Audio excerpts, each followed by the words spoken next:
İlan sancmalar. Yayın gəlişi ilə bu təhlükə 1-ə 5 artır. Çünki havaların isinməsi ilə ilanların, xüsusilə də gürzələrin fəallıq dövrü başlayır. İsti yay günləri qarşıda olsa da, artıq ilan sancmasından ötən ay 6 nəfəri kliniki tibbi mərkəzin toksikologiya şöbəsinə yerləşdirilib.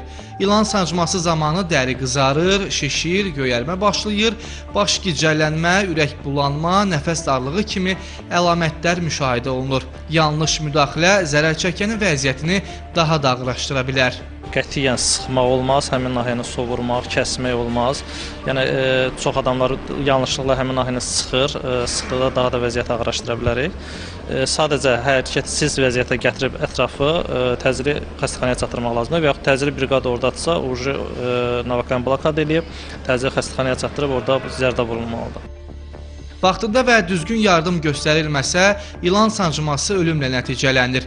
Bu isə əksər hallarda ilan zəhəri əleyhinə zərdab vurulmadığı zaman baş verir. Zərdab vurulduqdan 24 saat sonra öz təsirini göstərir. İlan zəhəri əleyhinə zərdab həkim nəzarətində xəstəxanada vurulmalıdır. Çünki zərdab özü bioloji preparatdır, zülal preparatıdır və özü bəzi hallarda şok vəziyyəti yaradır. Ona görə onu xəstəxanada həkim nəzarəti altında vurmaq lazımdır. İlan zəhəri həmin ilan sancan yerində daxil olarkən çox böyük sürətlə başlayır yayılmağa. Belə bir vəziyyətdə daxili orqanlara, qaraciyərə və digər daxili orqanlara birbaşa təsir göstərilir.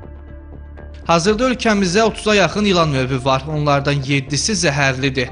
Ən təhlükəsizi isə gürzədir. İlan sancmaların 95%-i məhz bu ilanın payına düşür. Lakin mütəxəssislər deyirlər ki, ilana toxunmadığımız halda onlar bizə zərər verməz.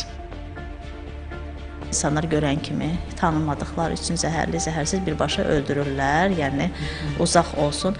Və yaxud da istəmirsinizsə sizin eviniz, həyat yəni sahəvizdə olsun, birinci gəmiricilərlə mübarizə aparmaq lazımdır. Çünki ilan əgər gürzənin orada yemi olmayacaqsa, sıçan olmayacaqsa, gürzə də oradan uzaqlaşacaq, qalmayacaq həmin yerdə. Həmin ərazidə gəmiricilərlə mübarizə aparmaq, ərazini yəni tələlər qurmaq, təmizləmək, sığınacaq üçün yerlər qoymamaq, bu da bir mübarizə tədbirlərindən biri ola bilər. Su hövzələrinə yaxın və dənizkənarı ərazilərdə isə çox vaxtı su ilanlarına rast gəlinir. Bu ilanlar təhlükəsiz və zəhərsiz olur.